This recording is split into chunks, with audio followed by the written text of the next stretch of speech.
Set 100 രൂപയ്ക്ക്. അടുത്ത് വന്ന് ലേശം കഴിച്ചോളാൻ പറയുന്നത്. ഷുഗർ ഉണ്ടെങ്കിൽ ഇത് കഴിച്ചിട്ട് ഷുഗറും എല്ലാം കൂടിയിട്ടുണ്ടെങ്കിൽ നിങ്ങൾ കഴിച്ചത് വല്ല ചക്കരയോ പഞ്ചസാരയോ ഒക്കെ ആയിരിക്കും. കരിപ്പെട്ടി എല്ലാവർക്കും കഴിക്കാമെന്ന് പറയുന്നത് അതുകൊണ്ടാണ്. ഒരു ലേശം ഒന്ന് കഴിക്കണം. ഇതിന്റെ ഒരു പീസാണ് 1/4 കിലോ 50 രൂപയ്ക്ക്. ഇത് 2 എണ്ണം, ഒരു കൂട് 1/2 കിലോ 100 രൂപ. ഒരു ലേശം സാമ്പിൾ ഒന്ന് കഴിച്ചു. അതുപോലെ പനങ്കൽക്കണ്ടമുണ്ട്. ഈ പനങ്കൽക്കണ്ടം കുഞ്ഞു കുട്ടികൾക്ക് കുറുക്കുണ്ടാക്കുമ്പോൾ പഞ്ചസാരയ്ക്ക് പകരം പനങ്കൽക്കണ്ട് കൊണ്ട് കുറുക്കുണ്ടാക്കണമെന്ന് അമ്മമാരും മുത്തശ്ശിമാരും ഒക്കെ പറയും.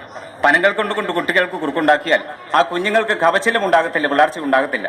അതുകൊണ്ടാണ് അമ്മമാരും മുത്തശ്ശിമാരും ഒക്കെ കുഞ്ഞുങ്ങൾക്ക് കുറുക്കുണ്ടാക്കുമ്പോൾ പനങ്കൽക്കണ്ട് ഉപയോഗിച്ച് കുറുക്കുണ്ടാക്കണമെന്ന് പറയുന്നത്. അതുപോലെ കരിപ്പെട്ടി സ്ത്രീകൾക്ക് കൊടുത്തിട്ടുണ്ടെങ്കിൽ രക്തവർദ്ധന ഉണ്ടാകും, വളർച്ച ഉണ്ടാകത്തില്ല. അതുകൊണ്ടാണ് ഗർഭിണികളായിട്ടുള്ള സ്ത്രീകൾക്ക് ഭക്ഷണത്തോടൊപ്പം തന്നെ കരിപ്പെട്ടിയും കൊടുക്കണമെന്ന് ആയുർവേദം നിർദ്ദേശിക്കുന്നത്. അടുത്തു വന്ന് ലേശം സാമ്പിൾ കഴിക്കാൻ പറയുന്നത്. ചക്കര എല്ലാവർക്കും കഴിക്കാവുന്നതാണ്. ഒരു ജലദോഷം, തൊണ്ടവേദന, കഫക്കെട്ടൊക്കെ ഉണ്ടാകുമ്പോൾ, ഒരു നീർവീഴ്ച പനിയൊക്കെ പിടിപെടുമ്പോൾ, പണ്ട് മഴയൊക്കെ നനഞ്ഞ് പനിയൊക്കെ പിടിപെടുമ്പോൾ രാത്രികാലങ്ങളിൽ വൈകുന്നേരം അമ്മമാർ വീടിന്റെ മുറ്റത്ത് നിന്ന് കൃഷ്ണതുളസിയും പനിക്കൂർക്കയൊക്കെ ഇട്ട് ചുക്കും കുരുമുളകൊക്കെ ഇട്ട് ഒരു കാപ്പി ഉണ്ടാക്കി കുടിച്ചാൽ മതിയായിരുന്നു ആ പനി മാറുന്നതിനായിട്ട്. അതുപോലെ ഒരു കാപ്പി ഉണ്ടാക്കാനായിട്ട് ഈ കരിപ്പെട്ടി ലേശം പൊട്ടിച്ച് വെള്ളത്തിലിട്ട് തിളപ്പിച്ചാൽ മാത്രം മതി. ചുക്ക് കാപ്പി റെഡിയാണ്. ഒരു ലേശം അടുത്ത് വന്ന് സാമ്പിൾ ഒന്ന് കഴിച്ചോളൂ. അകലെ നിൽക്കുന്നവരെല്ലാം അടുത്ത് വന്ന് സാമ്പിൾ കഴിക്കാൻ പറയുന്നത്. നിങ്ങൾ കരിപ്പെട്ടി കഴിച്ചിട്ടുള്ളവരാണെന്ന് എനിക്കറിയാം. പക്ഷെ മരുന്നുകൾ ചേർത്ത കരിപ്പെട്ടി നിങ്ങൾ കഴിച്ചിട്ടുണ്ടാകില്ല. അതുകൊണ്ടാണ് അടുത്ത് വന്ന് ലേശം സാമ്പിൾ ഒന്ന് കഴിക്കാമെന്ന് പറയുന്നത്. മരുന്നെന്ന് പറയുന്നത് ഇതില് കുരുമുളകുണ്ട്, ചുക്കുണ്ട്, പനിക്കൂർക്ക, പനങ്കൽക്കണ്ടം, ജീരകം, മൈമോദകം, കൃഷ്ണതുളസിയൊക്കെ ചേർത്തതാണ്. കരിപ്പെട്ടി എല്ലാവർക്കും കഴിക്കാവുന്നതാണ്. അടുത്തോട്ട് വന്ന് എല്ലാവരും ലേശം സാമ്പിൾ ഒന്ന് കഴിച്ചു. വരികട്ടാ, ലേശം ഒന്ന് സാമ്പിൾ ഒന്ന് കഴിച്ചു നോക്കിക്കേ. ഈ കരിപ്പെട്ടി കഴിക്കുമ്പോൾ മാത്രമേ ഇതിന് ഗുണം അറിയാൻ സാധിക്കൂ. ഇതിൽ എഴുതിയിട്ടുണ്ട് കാര്യം. ഈ ഫ്ലെക്സിൽ അക്ഷരങ്ങൾ കൊണ്ട് മനസ്സിലാക്കി എടുക്കാൻ സാധിക്കുന്നതല്ല. ഭാഷകൾക്ക് പരിമിതിയുണ്ട്. അതുകൊണ്ടാണ് ഇത് ലേശം സാമ്പിൾ കഴിച്ചോളാൻ പറയുന്നത്. അടുത്ത് വന്ന് ലേശം കഴിക്കുമ്പോൾ മാത്രമാണ് ഈ കുരുമുളകും ചുക്കും ഒക്കെ കരിപ്പെട്ടി ചേർക്കുമ്പോൾ ഇത് നമ്മുടെ ശരീരത്തിന് എത്രത്തോളം ഗുണകരമായി ഭവിക്കുമെന്ന് നിങ്ങൾക്ക് മനസ്സിലാക്കി എടുക്കാൻ സാധിക്കും. അതുകൊണ്ട് ഒരു ലേശം സാമ്പിൾ ഒന്ന് കഴിക്കാനുള്ള ഒരു മനസ്സ് നിങ്ങൾ കാണിച്ചു.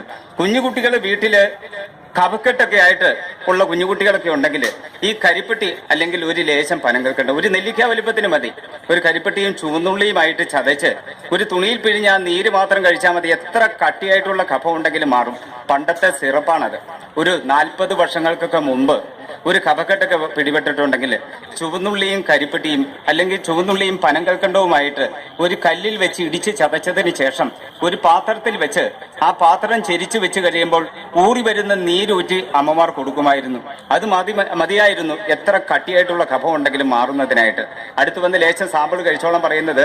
കരിപ്പെട്ടി എല്ലാവർക്കും കഴിക്കാവുന്നതാണ്. മദ്യമുണ്ടാക്കിയ മദ്യരാജാക്കന്മാർ മദ്യമുണ്ടാക്കിയതിന് ശേഷം കരിമ്പിന്റെ ചണ്ടിയെ ഒരു ഉൽപ്പന്നമാക്കി മാറ്റണമായിരുന്നു. അത് പഞ്ചസാരയാക്കി മാറ്റി. നിത്യവും കഴിച്ച മലയാളിയൊക്കെ എനിക്ക് വേണ്ട എന്ന് പറയാൻ പഠിച്ചു. എന്ത് വേണ്ട എന്നാ? മധുരം വേണ്ട എന്ന്. കരിപ്പെട്ടി എല്ലാവർക്കും കഴിക്കാവുന്നതാണ്. ഈ കഷായങ്ങളും അരിഷ്ടങ്ങളും ലേഹ്യങ്ങളും ആസവങ്ങളും ഒക്കെ ഉണ്ടാക്കുന്നത് കരിപ്പെട്ടി കൊണ്ടാണ്. അതുകൊണ്ടാണ് എല്ലാവർക്കും കഴിക്കാമെന്ന് പറയുന്നത്. ചക്കര കാപ്പി എല്ലാവർക്കും കുടിക്കാവുന്നതാ. ഒരു ലേശം വന്ന് അടുത്ത് വന്ന് സാമ്പിൾ ഒന്ന് കഴിച്ചോണം. ചക്കര എന്ന് പറയുന്നത് കരിമ്പിൽ നിന്നുണ്ടാക്കുന്നതല്ല, കരിമ്പനയിൽ നിന്നുണ്ടാക്കുന്നതാണ് ചക്കര. കരിമ്പിൽ നിന്നുണ്ടാക്കുന്നത് ശർക്കരയും പഞ്ചസാരയുമാണ്. കരിമ്പനയിൽ നിന്നുണ്ടാക്കുന്നതാണ് ചക്കരയും പനങ്കൽക്കണ്ടവും. അടുത്ത് വന്ന് ഈ പനങ്കൽക്കണ്ടം നമ്മുടെ അടുത്തുണ്ട്. അടുത്ത് വന്ന് പനങ്കൽക്കണ്ടമാണെങ്കിലും ഒരു പാക്കറ്റ് കുഞ്ഞുങ്ങളൊക്കെ വീട്ടിലുണ്ടെങ്കിൽ മേടിച്ചുകൊണ്ട് പോകണം നിങ്ങൾ നിർബന്ധമായിട്ടും. കാരണം കൊച്ചുകുട്ടികൾക്ക് കുറുക്കുണ്ടാക്കുമ്പോൾ പഞ്ചസാരയ്ക്ക് പകരം പനങ്കൽക്കണ്ടം വെച്ചാണ് കുറുക്കുണ്ടാക്കേണ്ടത്. ഈ പനങ്കൽക്കണ്ടം ഉപയോഗിച്ച് എത്ര നാൾ കുഞ്ഞുങ്ങൾക്ക് കുറുക്ക് കൊടുക്കുന്നോ അത്രയും കാലം ആ കുട്ടികൾക്ക് കഫശല്യം ഉണ്ടാകത്തില്ല. അതുകൊണ്ടാണ് പനങ്കൽക്കണ്ട് കൊണ്ട് കുഞ്ഞുങ്ങൾക്ക് കുറുക്കുണ്ടാക്കണമെന്ന് പറയുന്നത്.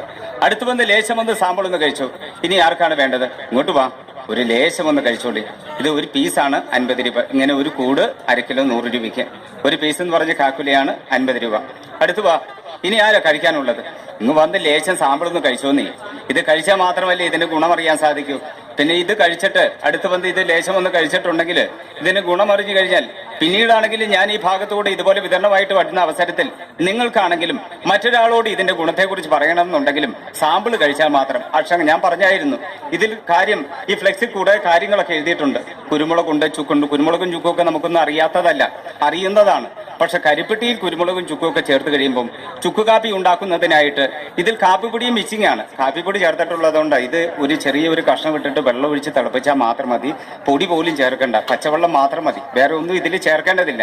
അതുകൊണ്ടാണ് ഒരു ലേശം സാമ്പിൾ എന്ന് കഴിച്ചോളം പറയുന്നത്. ഒരു